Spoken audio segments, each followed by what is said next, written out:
دکھ میں لپٹے ہوئے لوگ دعائیں بہت کمال کی دیتے ہیں۔ اناؤ نفرتوں خود غرضیوں کے ٹھہرے پانی میں محبت گھولنے والے بڑے درویش ہوتے ہیں۔ خوبصورت زندگی کا راز دعا کی جائے، دعا دی جائے اور دعا لی جائے۔ جس شخص پر تنگ دستی آ جائے اور وہ لوگوں سے امید لگائے تو اللہ تعالیٰ اس کا فاقہ دور نہیں کرتا، اور جو اللہ سے رجوع کر لے اللہ جلد اسے غنی کر دے گا۔ رسول اللہ صلی اللہ علیہ وآلہ وسلم نے فرمایا، جب سونے کے لیے بستر پر جاؤ تو آیت الکرسی پڑھ لیا کرو، اس کی وجہ سے اللہ تم پر ایک نگہبان فرشتہ مقرر کر دے گا اور شیطان صبح تک تمہارے قریب نہ آ سکے گا۔ رشتوں کے بازار میں آج کل وہ لوگ ہمیشہ ہی اکیلے پائے جاتے ہیں جو دل اور زبان کے سچے ہوتے ہیں۔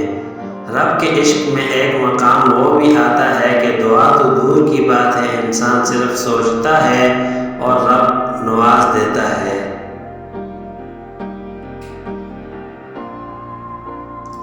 تنگ دستی میں سخاوت کرنا، غصے میں سچ بولنا اور طاقت ہوتے ہوئے معاف کرنا بہترین نیکی ہے۔ حق بات کی پہلی نشانی ہے، اس کی ہمیشہ مخالفت ہوتی ہے۔ جس کی کوئی مخالفت نہیں وہ قطعاً حق نہیں۔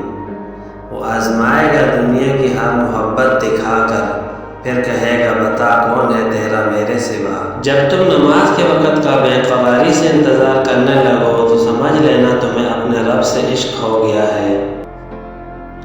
جذباتی ہو جانا، غصہ کر جانا، چھوٹی چھوٹی باتوں کو دل میں لے جانا، جلد رو دینا ایک صاف انسان کی نشانی ہوتی ہے۔ اس کی وجہ جذبات میں شدت ہونا ہے۔ یہ سب خوبیاں کسی منافق میں نہیں پائی جاتی۔ ان کا تعلق ان لوگوں سے ہوتا ہے جو رشتوں کو دماغ سے بڑھ کر دل سے چاہتے ہیں۔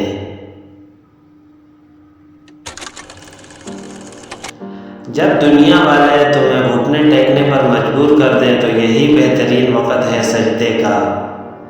اگر تم اپنے تکبر کو توڑنا چاہتے ہو تو کسی غریب کو اور مفلس کو سلام کیا کرو۔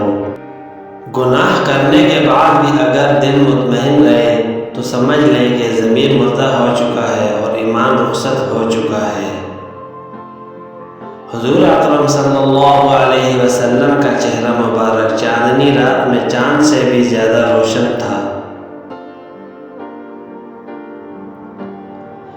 رسول اللہ صلی اللہ علیہ وآلہ وسلم نے ارشاد فرمایا، دنیا فائدہ اٹھانے کی چیز ہے اور دنیا میں سب سے زیادہ فائدہ دینے والی چیز نیک بیوی ہے۔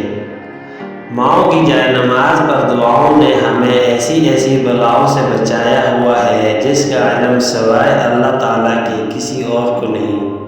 خالق کے بعد جس نے مکمل کیا مجھے، اہل جہاں سنو، وہ میری ماں کی ذات ہے۔